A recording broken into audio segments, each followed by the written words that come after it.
Salam alaikum, bonjour tout le monde.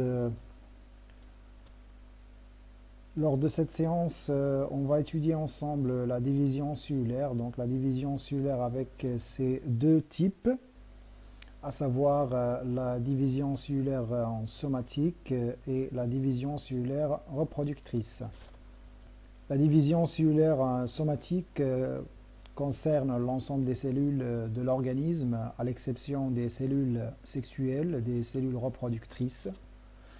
Donc la division cellulaire somatique généralement et la division reproductrice passent par deux étapes.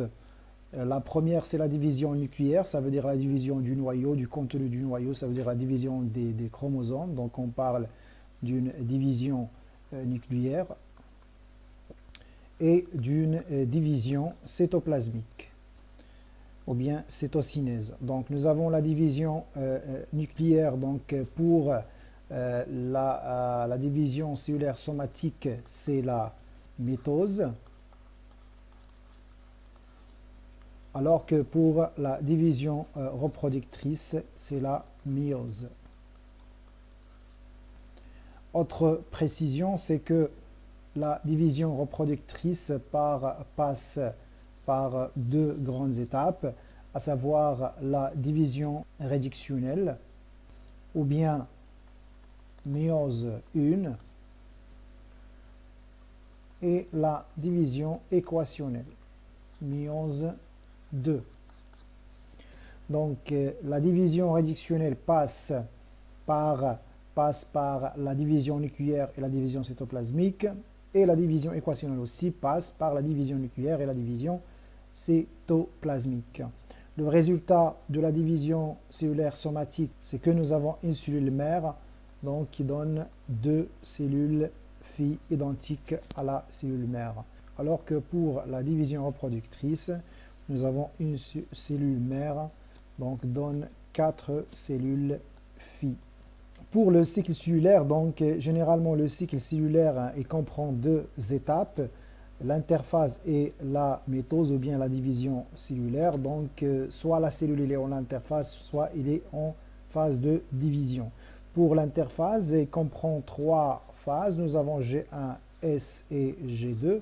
Donc la phase G1 et la phase G2, généralement c'est la préparation de la cellule pour la division, pour la phase de division, alors que pour la phase S, généralement, c'est la phase de synthèse, c'est la phase de réplication de l'ADN.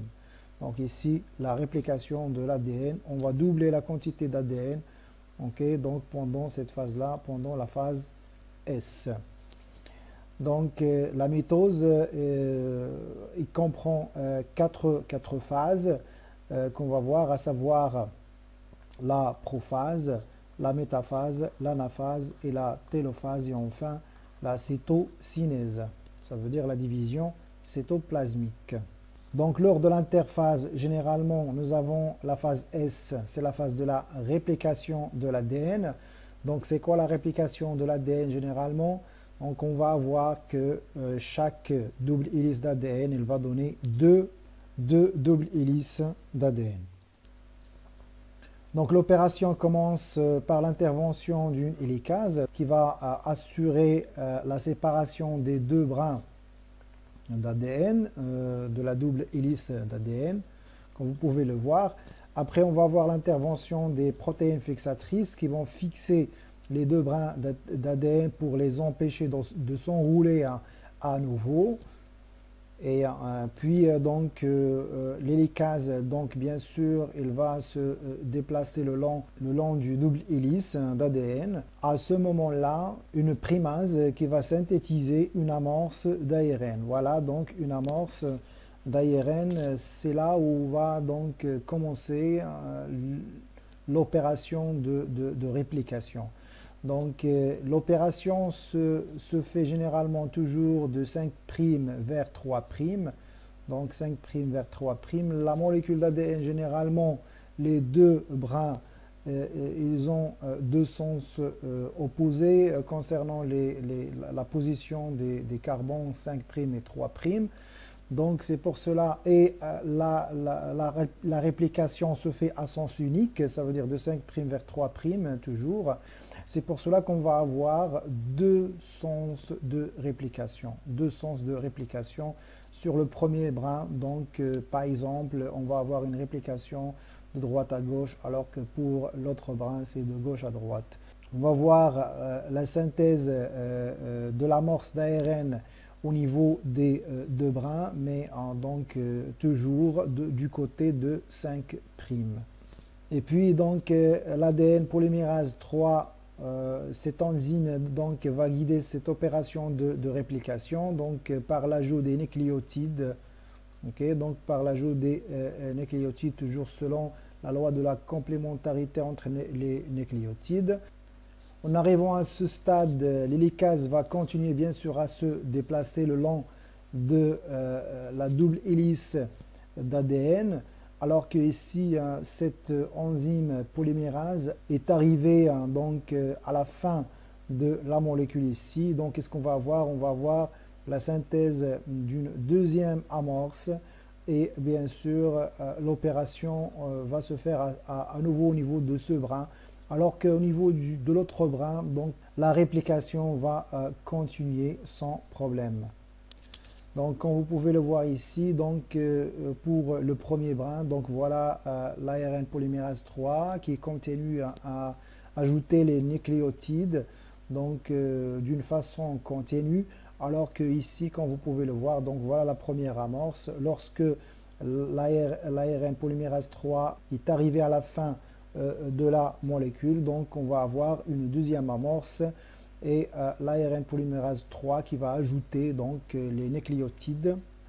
Donc en arrivant à ce stade, une autre enzyme qui est l'ADN polymérase 1, qu'est-ce qu'elle va faire? Donc il va remplacer les nucléotides d'ARN en nucléotides d'ADN. Comme vous pouvez le voir ici, donc les nucléotides ont été remplacés à ce niveau-là, donc ils ont été remplacés par des nucléotides d'ADN. Donc comme vous pouvez remarquer, le premier brin, donc la réplication se fait d'une manière donc continue, alors que ici sur l'autre brin, donc nous avons des parties qui manquent. C'est pour cela qu'on parle de fragments. Donc comme vous pouvez le voir ici, nous avons deux fragments. Ces fragments portent le nom de fragments d'Okazaki. On va avoir un autre élément qui va intervenir pendant ce stade-là, c'est une légase. Qu'est-ce qu'il va faire? La légase, donc, il va ajouter des nucléotides d'ADN donc, pour lier les fragments d'Okazaki que nous avons ici. Donc, et comme vous pouvez voir, bien sûr, ici, donc, nous n'avons plus ce manque sur ce brin d'ADN.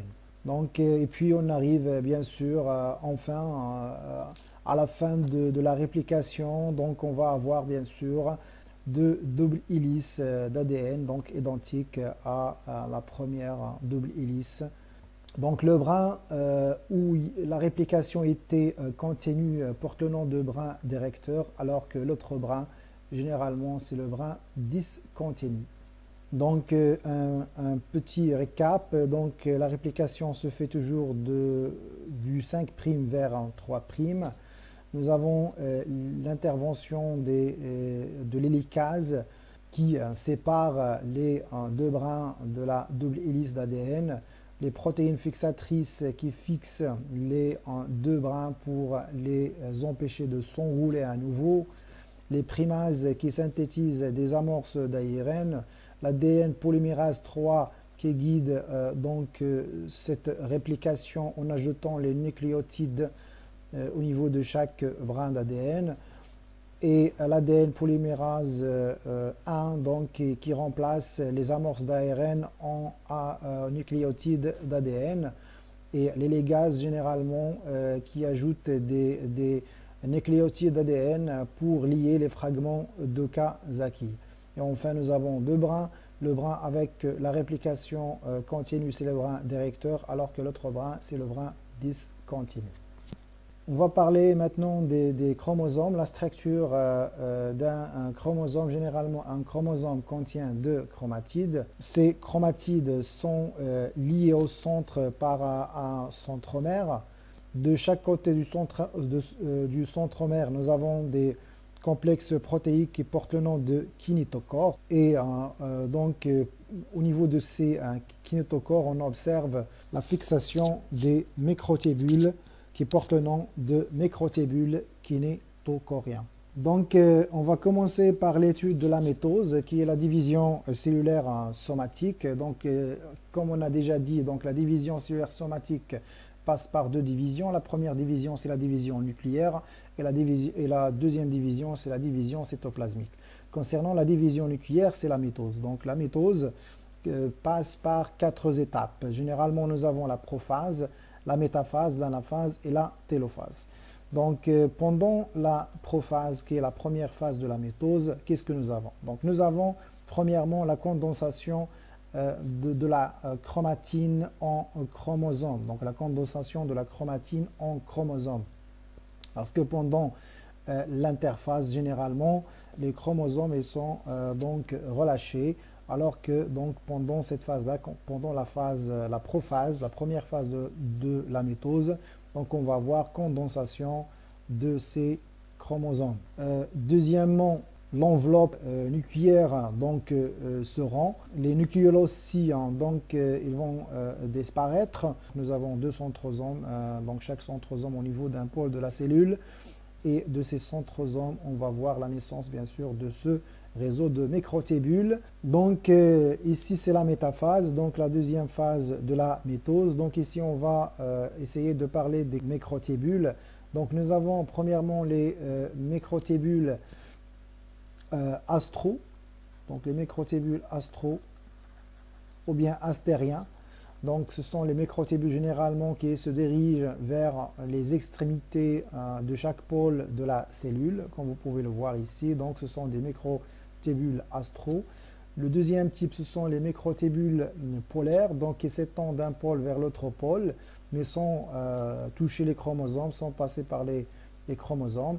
Et le troisième type, donc ce sont les microtubules kinétochoriens. Donc les microtubules kinétochoriens, ce sont les microtubules qui se fixent au niveau des kinétochores. Pendant cette phase, les chromosomes se placent justement au milieu de la cellule pour former une plaque qui porte le nom de plaque métaphasique ou bien plaque équatoriale, parce que c'est donc à peu près la ligne équatoriale de la cellule. Un autre détail très intéressant pendant cette phase, c'est que chaque chromosome, il est lié à quoi? Il y a 2 microtubules kinétochoriens. Donc chaque chromosome est lié à 2 microtubules kinétochoriens. Et donc on va voir la différence entre la métaphase de la mitose et la métaphase de la division réductionnelle de la myose. Donc surtout concernant la fixation des microtubules au niveau des kinétochores. La troisième phase, c'est l'anaphase. Là où on va voir donc séparation des chromatides sœurs ou bien chromosomes filles. Donc à ce moment-là, nous avons 2 actions qui aident à cette migration des chromosomes filles vers les 2 pôles opposés de la cellule. 2 actions, ce sont les actions généralement des microtubules. Donc qu'est-ce que nous avons? Nous avons raccourcissement des microtubules kinétochoriens qui se raccourcissent. Vous pouvez voir bien sûr la longueur de ces microtubules par rapport à la phase précédente. Et le deuxième mouvement, c'est l'élongation des microtubules polaires. Donc cette élongation des microtubules polaires donc, va nous donner bien sûr une forme allongée de la cellule. Pour la télophase de la mitose, c'est à peu près les mêmes phénomènes que la prophase, mais d'une manière inversée. On va voir une prophase inversée. Donc ce sont les mêmes phénomènes qu'on observe pendant la prophase, mais d'une manière inversée. Donc c'est pour cela qu'on va voir la reconstitution de la membrane nucléaire. Donc les chromosomes, ils vont regagner la forme filiforme, donc cette forme relâchée. Et donc les microtubules polaires ils vont s'allonger davantage pour permettre la division, bien sûr la division de la cellule mère en deux cellules filles. Donc pour la phase suivante qui est la cytocinèse, donc cette cytocinèse commence par la formation d'un sillon de division. Donc ce sillon de division qui va continuer à se rétrécir jusqu'à la séparation bien sûr des deux cellules filles. Donc ces deux cellules filles donc, vont avoir le même nombre de chromosomes que la cellule mère et donc les mêmes caractéristiques que la cellule mère. Concernant la division cellulaire reproductrice, donc on a dit que cette division cellulaire généralement qui concerne la formation des ovules et des spermatozoïdes, donc on parle de l'ovogénèse et la spermatogénèse. Donc cette division passe par deux divisions successives, à savoir la division réductionnelle et la division équationnelle. Et les deux divisions, bien sûr, passent par les deux divisions qu'on a déjà étudiées, ça veut dire la division nucléaire et la division cytoplasmique ou bien la cytocinèse. Les deux divisions aussi donc, passent pendant la division nucléaire par les quatre étapes qu'on a déjà étudiées, à savoir la prophase, la métaphase, l'anaphase et la télophase. Pour différencier entre ces étapes de la division réductionnelle et de la division équationnelle, on ajoute donc le chiffre 1 pour les phases de la division réductionnelle et le chiffre 2 donc pour la division équationnelle. On va commencer donc par étudier un peu la division réductionnelle. Donc la division réductionnelle généralement passe par les quatre étapes qu'on a déjà étudiées. La première étape c'est la prophase. Donc pendant la prophase, on va observer les mêmes phénomènes qu'on a déjà évoqués lors de la prophase de la mitose, à savoir la condensation de la chromatine en chromosome, l'enveloppe nucléaire donc, qui se rend, la disparition des nucléoles et la formation du faisceau métotique. Il y a un autre critère donc, important pendant cette prophase de la division réductionnelle, c'est que nous avons premièrement ce qu'on appelle les synapses. Donc les synapses, c'est le regroupement des chromosomes deux par deux, ce qu'on appelle l'appariement des chromosomes. Et le deuxième processus, c'est l'enjambement ou bien le crossing over. C'est que ces deux chromosomes appariés, donc qu'est-ce qu'ils vont faire? Ils vont échanger quelques segments, ils vont changer quelques gènes. Et ces deux processus, à savoir le synapsis et l'enjambement, sont responsables de la diversité qu'on observe au niveau des différentes générations. Donc concernant la métaphase de la division réductionnelle, donc les chromosomes homologues appariés s'alignent le long de la plaque équatoriale donc pour former cette plaque métaphasique et donc les homologues côté à côté. La troisième phase de la division réductionnelle, c'est l'anaphase. Donc regardez bien, on a dit la différence entre l'anaphase de la division réductionnelle et l'anaphase de la mitose, c'est que chaque chromosome est lié à un seul microtubule. Donc on va avoir la liaison d'un seul microtubule donc au kinétochore, un seul microtubule kinétochorien donc qui va se lier au chromosome de chaque côté. Alors que pour l'autre division, ça veut dire au niveau de la mitose, donc il y avait donc les deux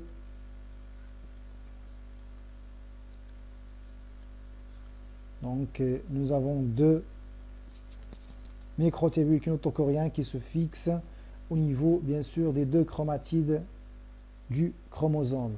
Et cette fixation bien sûr donc se résulte par la séparation de quoi?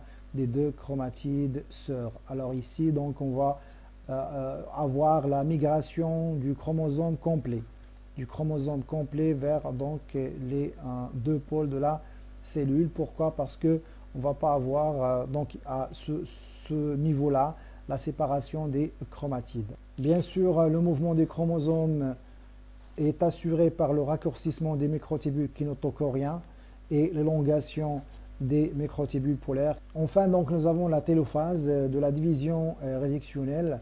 Donc, c'est la même chose. Donc, on va observer la reconstitution du membrane nucléaire, la disparition des microtubules, voilà, donc kinétochoriens. Ensuite, on va voir apparaître le nucléole, etc. La phase suivante, donc, ce sera la cytokinèse. Donc là, on va voir bien sûr la formation du séant de division et puis donc la formation de deux cellules filles avec un nombre de chromosomes n égale à 23. Donc pour la deuxième division qui est la division équationnelle, ça veut dire qu'on va distribuer donc les chromatides d'une manière équitable entre deux cellules. Donc lors de chaque phase de la division, de cette division équationnelle, donc pendant la métaphase, qu'est-ce qu'on va avoir? On va avoir la fixation de deux microtubules au niveau des kinétochores de chaque chromosome. C'est pour ça qu'on va avoir la séparation des chromatides sœurs. Donc chaque chromatide sœur ou bien chaque chromosome fille donc va migrer vers donc un pôle de la cellule. Et puis nous avons la télophase, la formation bien sûr donc de la membrane nucléaire, l'apparition du nucléole et puis la formation de deux cellules filles. Le résultat de la division réductionnelle, donc c'était la formation de deux cellules filles, comme vous pouvez voir ici. Donc, et chacune de ces deux cellules filles, donc il va donner deux autres cellules filles. Donc c'est pour cela qu'on dit donc à partir d'une cellule mère, donc on obtient 1, 2, 3, 4 cellules filles. Donc ces cellules, ce sont des cellules haploïdes, ça veut dire donc avec un nombre donc n égale à 23 chromosomes. Pour la mitose, une cellule mère diploïde, ça veut dire 2n égale à 46. Donc qu'est-ce qu'il donne? Il donne deux cellules filles, donc identiques aussi, donc diploïdes avec 2n égale à 46. Donc ici nous avons la formation de 4 cellules filles, donc avec n égale à 23. Donc bien sûr c'est pour cela que lorsqu'on va avoir la fécondation entre deux gamètes, donc mâle et femelle, chacune donc n égale à 23, donc cette fécondation va nous donner quoi? Va donner une cellule diploïde avec 2n égale à 46. Donc voilà, on arrive à la fin de cette séance. Je vous remercie infiniment et à la prochaine fois.